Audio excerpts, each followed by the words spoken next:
नमस्कार दोस्तों। आज हम पढ़ेंगे द्विनिषेचन। इसको इंग्लिश में कहते हैं डबल फर्टिलाइजेशन। एक और नाम है इसका दोहरा निषेचन। जैसा कि नाम से ही स्पष्ट है, निषेचन की क्रिया दो बार होना। जैसे कि इसके नाम में लगा हुआ है द्वि, दोहरा या डबल, जिस सब का मतलब होता है जो निषेचन की क्रिया है वो कितनी बार होना, दो बार होना। तो भ्रूणपोष के अंदर निषेचन की क्रिया कितनी बार होगी, यहाँ पर दो बार होती है। प्राय जितने भी आवृत्ति बीजी पौधे होते हैं उनके अंदर जो निषेचन की क्रिया है दो बार होती है। आइए देखते हैं किस तरह से होती है। एक युग्मक का केंद्रक अंड कोशिका के केंद्रक से संलयन करके द्विगुणित भ्रूण बनाता है। इसे युग्मक संलयन या सिनगेमी कहते हैं। युग्मक संलयन को एक और नाम से जाना जाता है ट्रू फर्टिलाइजेशन या सत्य निषेचन। दूसरा जो नर युग्मक होगा उसका केंद्रक केंद्रीय कोशिका में स्थित द्वितीयक केंद्रकों के साथ में संलयन करेगा और प्राथमिक भ्रूणपोष केंद्रक का निर्माण करेगा। इससे भ्रूणपोष का निर्माण होता है। आइए देखते हैं किस तरह से प्रक्रिया पूर्ण होती है।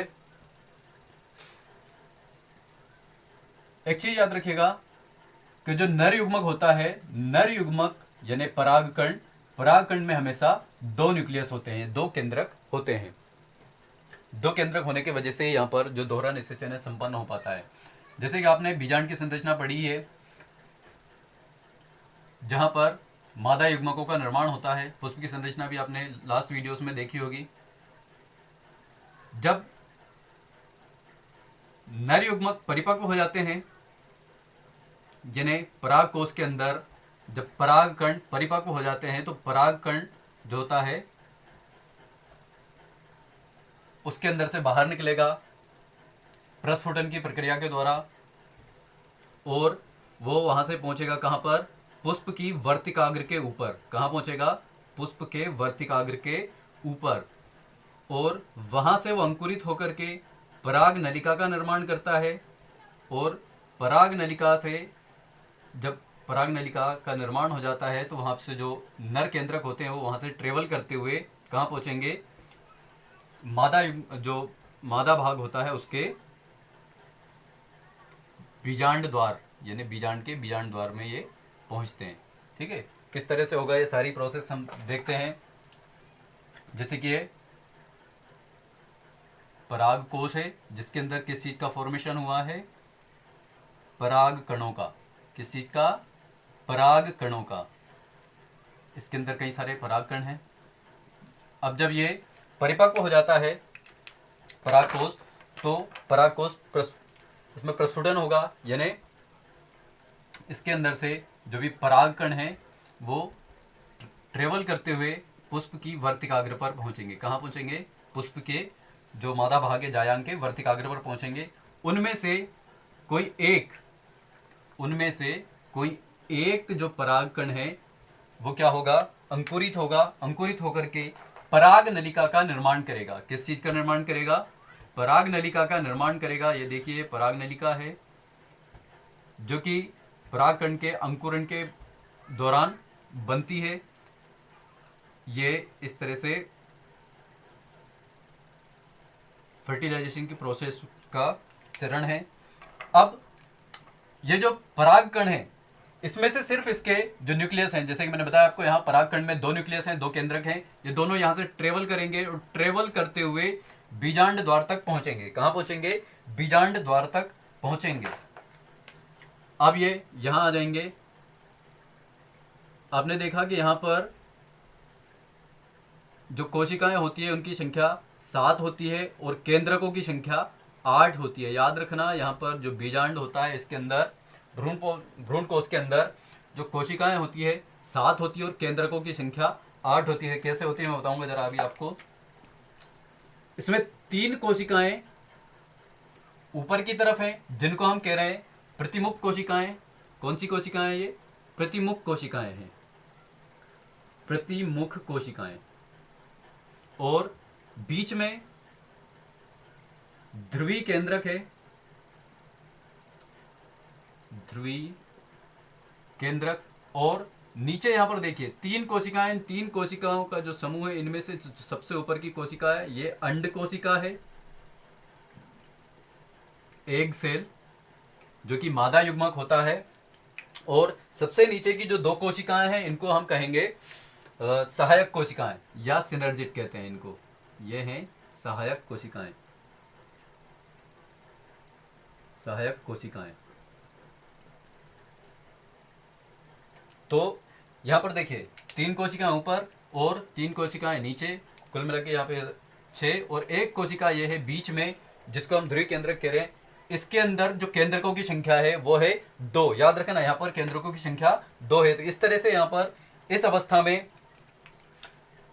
7 कोशिकाएं तथा 8 केंद्रक होते हैं। इस अवस्था को जो भ्रूणकोश होता है इसको 7 कोशिका की अवस्था कहते हैं और 8 इसमें केंद्रक होते हैं।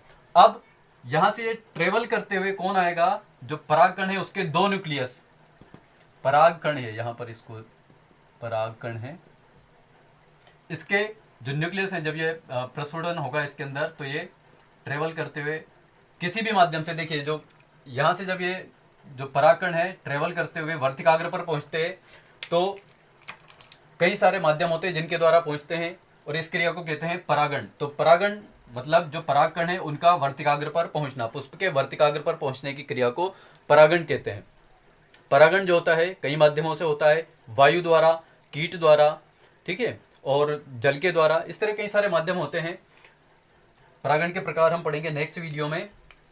जब तक ये देखते हैं तो हम पढ़ रहे हैं अभी यहाँ पर दोहरा निषेचन। ट्रेवल करते हुए यहाँ पहुंचा, पराग नलिका का निर्माण हो गया। अब यहां से पहला जो केंद्रक है अंड कोशिका के साथ में संलयित होगा और अंड कोशिका के साथ में संलयित होकर के, ये देखिए यहां पर आया, अंड कोशिका के साथ में संलयित हुआ और संलयित होकर के द्विगुणित भ्रूण बना दिया इसने। क्या बना दिया यहां पर, द्विगुणित भ्रूण, द्विगुणित भ्रूण जिसको हम 2n से डिनोट करते हैं। पहली बार यहाँ पे पहला निषेचन हो गया है, ठीक है, एक बार। अब जो दूसरा वाला केंद्रक है ट्रेवल करते हुए आगे आएगा, आगे आकर के कहाँ आएगा, किसके पास में, जो पोलर न्यूक्लियई है उसके केंद्रकों के पास। 2 केंद्रक यहाँ पहले से मौजूद थे और एक केंद्रक जो परागकण का है वो। तो इस तरह यहाँ पे केंद्रकों की संख्या कितनी है, 3 है। और यहाँ पर इसके साथ में संलयन करेगा और संलयन करके ये बनाएगा प्राथमिक भ्रूणपोष केंद्रक। क्या बनाएगा ये, प्राथमिक भ्रूणपोष केंद्रक, भ्रूणपोष केंद्रक।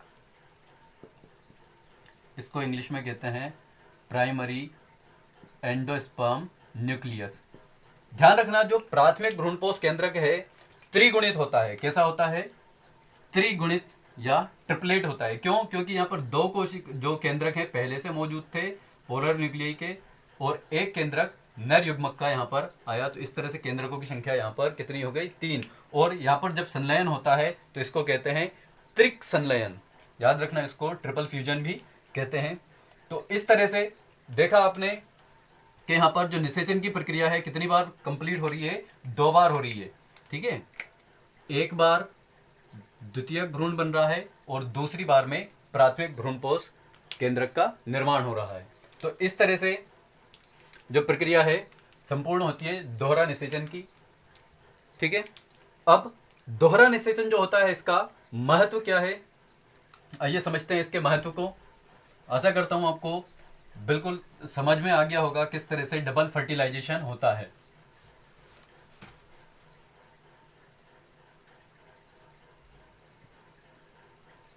डबल फर्टिलाइजेशन के महत्व क्या है,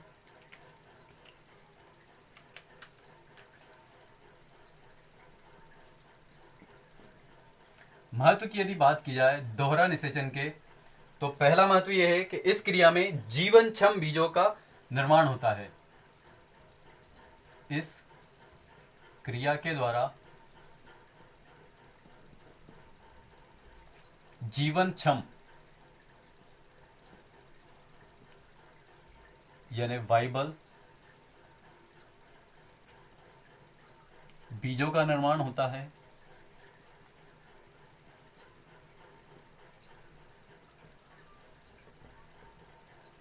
जीवनक्षम बीज मतलब ऐसे बीज हैं जो कि बिल्कुल एकदम स्वस्थ होंगे और उनमें किसी प्रकार की कोई दिक्कत नहीं होगी। मतलब ये है कि वो बिल्कुल एकदम स्वस्थ होंगे और आगे जाकर के वो रिप्रोडक्शन में जर्मिनेशन आसानी से कर सकते हैं। और दूसरा जो महत्व है वो यह है कि इस क्रिया द्वारा बना भ्रूण जो है,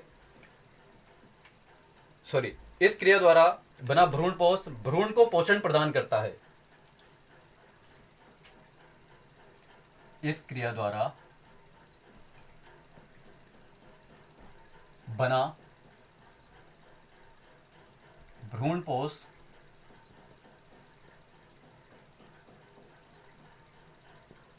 भ्रूण को पोषण प्रदान करता है, पोषण प्रदान करता है।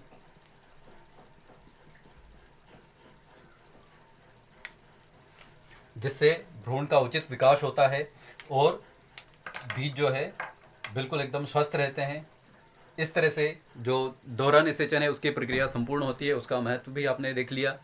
अब कुछ चीज़ें हैं जैसे कि आपको याद रखने के लिए, इसी अपने चैप्टर से रिलेटेड है। पहला है अनिषेक फलन। अनिषेक फलन, इसको इंग्लिश में कहते हैं पार्थिनोकार्पी।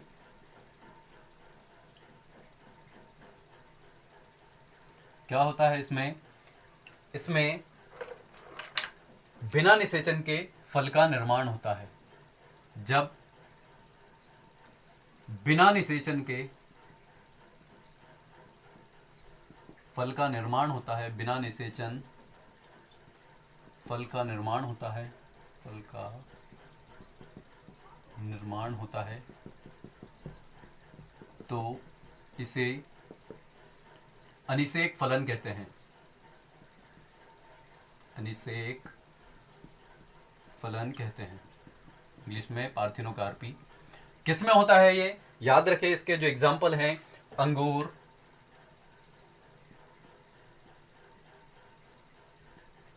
केला तथा पाइनएप्पल, इसको हिंदी में कहते हैं अनानास। ठीक है, यह हो गया अनिषेक फलन या पार्थिनोकार्पी। इसी से एक और चीज संबंधित है, वो होती है अनिषेक जनन।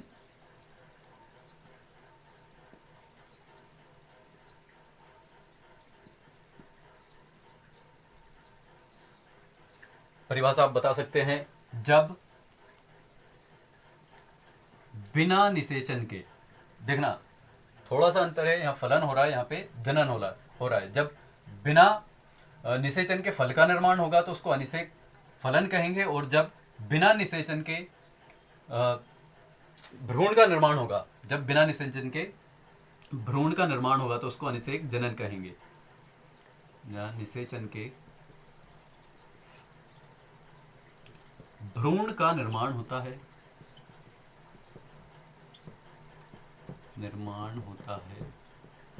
तो इसे पार्थिनोजेनेसिस, मैंने इंग्लिश नाम नहीं लिखा है, यहाँ नीचे लिख दूंगा, इसे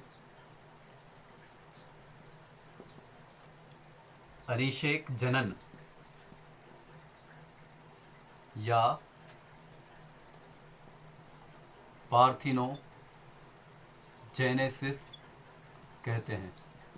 किसमें होगा ये? यह होता है मधुमक्खियों में। एग्जाम्पल है इसका मधुमक्खी। मधुमक्खी के बारे में आपने सुना होगा कि जो मधुमक्खी होती है उनमें 3 प्रकार की मक्खियाँ होती है। एक होती है नर मक्खी, दूसरी होती है श्रमिक मक्खी, और तीसरी जो है मादा मक्खी या रानी मक्खी। ठीक है, तो ये जो श्रमिक मक्खी होती है इसका जो जनन होता है इसी तरह होता है, अनिषेक जनन होता है। इस तरह से जो दोहरा निषेचन है वो संपूर्ण हुआ, और उसके साथ में अनिषेक जनन और अनिषेक फलन की जो प्रोसेस है ये भी पूर्ण हुई।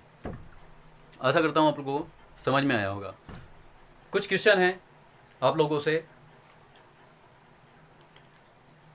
चलो मैं खुद ही बता देता हूँ, जो कि आपके कंपटीशन एग्ज़ाम में आपकी मदद करेंगे, आपके बोर्ड एग्ज़ाम में मदद करेंगे। जो ऑब्जेक्टिव टाइप क्वेश्चन होते हैं उनमें, फिल इन द ब्लैंक्स में आपके इस तरह के जो क्वेश्चन होते हैं उसमें ये मदद कर सकते हैं। जैसे कि पहला क्वेश्चन है, आप नोट कर सकते हैं, निषेचन पश्चात बीजांड जो होता है किस चीज़ में परिवर्तित होता है। याद रखें, निषेचन पश्चात बीजांड बीज में परिवर्तित होता है।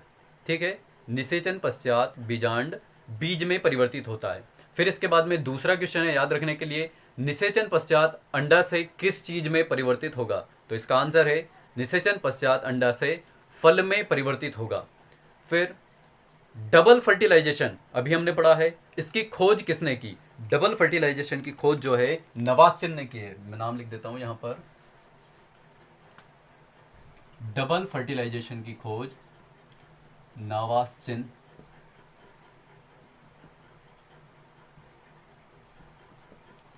इनने डबल फर्टिलाइजेशन या दोहरा निषेचन की खोज की। बिना निषेचन के फल के निर्माण को क्या कहेंगे, अभी बताया आपको। बिना निषेचन के फल के निर्माण को अनिषेक फलन, और बिना निषेचन के भ्रूण के निर्माण को कहेंगे अनिषेक जनन। तो दो क्वेश्चन यहाँ पे कवर हो गए। ठीक है, इस तरह से क्वेश्चन थे, अच्छे से इनको सुन लेना और अपने नोटबुक में आप नोट कर सकते हैं। ठीक है, तो इस तरह से लगभग टॉपिक्स जो हैं कवर हो चुके हैं। और कुछ टॉपिक्स हैं जैसे कि परागण है, परागण के प्रकार हैं, कितने प्रकार का होता है, ये हम नेक्स्ट वीडियो में कवर करेंगे। ठीक है, thank you for watching, God bless you all.